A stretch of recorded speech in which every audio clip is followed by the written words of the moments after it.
Hello students, this is RP Singh. Welcome to this channel learn maths with RP Singh. आज इस video में directorate of education के द्वारा provide कराई गई क्लास 9th मैथमेटिक्स की वर्कशीट नंबर 49 लेते हैं। ये है रिप्रेजेंटेशन ऑफ डाटा। तो हमें डाटा के बारे में मालूम होना चाहिए।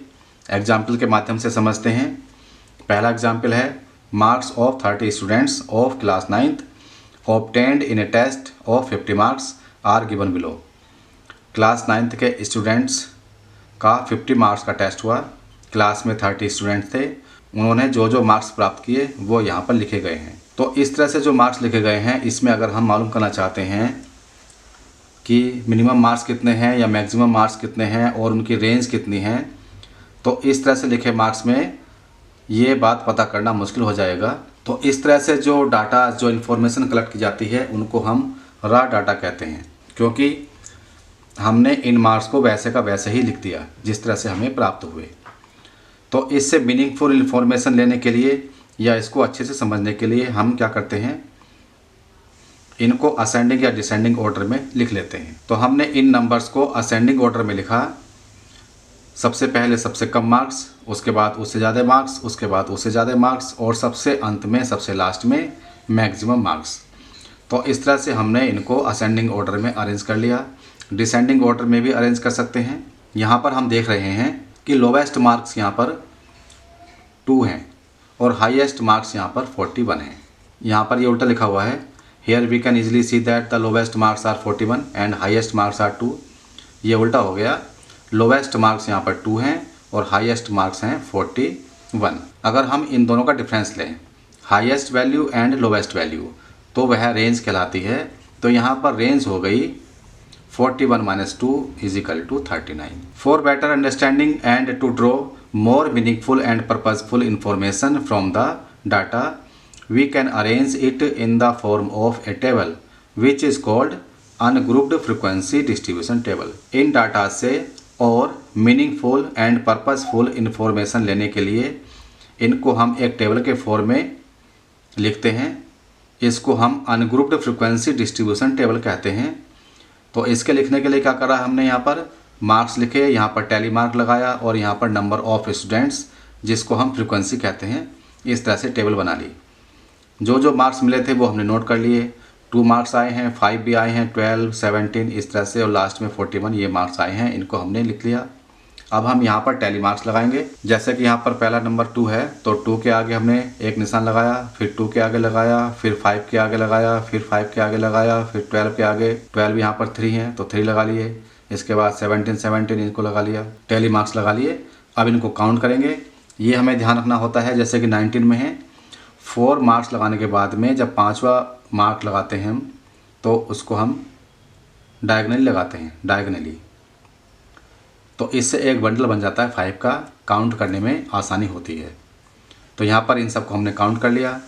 टोटल स्टूडेंट 30 थे, तो नंबर ऑफ स्टूडेंट यहाँ भी 30 आ रहे हैं, इसलिए इसका मतलब ये टेबल सही है। Try yourself. Question 1, the blood group of 30 students of class 8th are recorded as follows.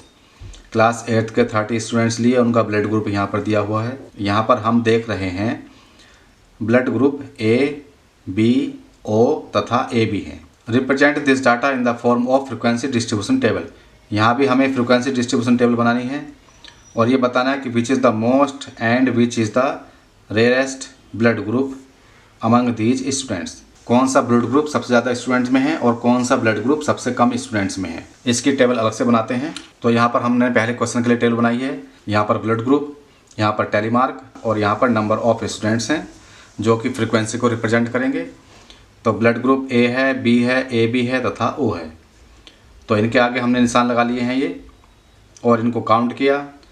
A blood group 9 student का है, B ब्लड ग्रुप 6 स्टूडेंट का है, AB ब्लड ग्रुप 3 स्टूडेंट्स का and O blood group 12 students का है। अगर इन सभी को हम ऐड करते हैं तो ये 30 आ गया और हमें मालूम है कि नंबर ऑफ स्टूडेंट्स 30 हैं। तो इस तरह से हमने टेबल बना ली है ये। अब इसमें हम बता सकते हैं कि 12 स्टूडेंट्स का ब्लड ग्रुप O है, तो ये मैक्सिमम हो गया, और 3 स्टूडेंट्स का ब्लड ग्रुप AB है, तो ये मिनिमम हो गया। तो most common O blood group है and rarest blood group A B है। Question number second, following data gives the number of children in 40 families. यहाँ पर 40 फैमिली की इंफॉर्मेशन है और उनमें नंबर ऑफ चिल्ड्रन दिए गए हैं। किसी फैमिली में 1 चिल्ड्रन है, किसी में 2 चिल्ड्रन हैं, किसी में 3 चिल्ड्रन हैं, किसी में 4 चिल्ड्रन, और कुछ फैमिली ऐसी हैं कि जिनमें कोई भी चिल्ड्रन नहीं है, कोई भी बच्चा नहीं है, 0 चिल्ड्रन है। तो इनकी भी हमें फ्रीक्वेंसी डिस्ट्रीब्यूशन टेबल बनानी है, इसको भी हम अलग से बनाते हैं। तो सेकंड क्वेश्चन में हमने number of children, tally mark and number of families, जिसको हम फ्रीक्वेंसी कहेंगे, ये हमने टेबल में लिख लिया है। नंबर ऑफ चिल्ड्रन 0 मीन्स कोई चिल्ड्रन नहीं, यहाँ पर 1 चिल्ड्रन, यहाँ पर 2 चिल्ड्रन, यहाँ पर 3 चिल्ड्रन और यहाँ पर 4 चिल्ड्रन। तो हम यहाँ पर इन डाटा को देखकर निशान लगा लेंगे, टैली मार्क लगा लेंगे। 1 है तो 1 के आगे 1 टैली मार्क, 2 है तो 2 के आगे, यहाँ 2 है तो 2 के आगे। इस तरह से ये सारे टैली मार्क हम लगा लेंगे और यहाँ पर हमने ये टैली मार्क लगाए हैं। अब इनको काउंट करेंगे हम। 0 चिल्ड्रन, यहाँ पर ये इनको काउंट करेंगे तो ये 5 आ जाएगा, यहाँ पर 9 आ गया, यहाँ पर 15 आ जाएगा, 5 5 5 15, यहाँ पर 5 आ गया और यहाँ पर 5 और 1 6 आ गया। इनको हमने ऐड किया तो ये 40 आ गया और हमें मालूम है कि 40 फैमिलीज़ थी। तो अब हम बता सकते हैं कि 0 चिल्ड्रन 5 फैमिली में है, 1 चिल्ड्रन 9 में, 2 चिल्ड्रंस 15 फैमिली में, 3 चिल्ड्रंस 5 फैमिली में एंड 4 चिल्ड्रंस 6 फैमिली में है। तो इस तरह से हमने फ्रीक्वेंसी डिस्ट्रीब्यूशन टेबल बना ली है। अब ये वर्कशीट पूरी हो चुकी है। अगर ये वीडियो आपको अच्छी लगी हो तो इसको लाइक करें, शेयर करें, चैनल को सब्सक्राइब करके बेल आइकन प्रेस कर लें, जिससे कि आगे आने वाली वीडियोज़ के नोटिफिकेशंस आपको मिलते रहें। Thanks for watching this video.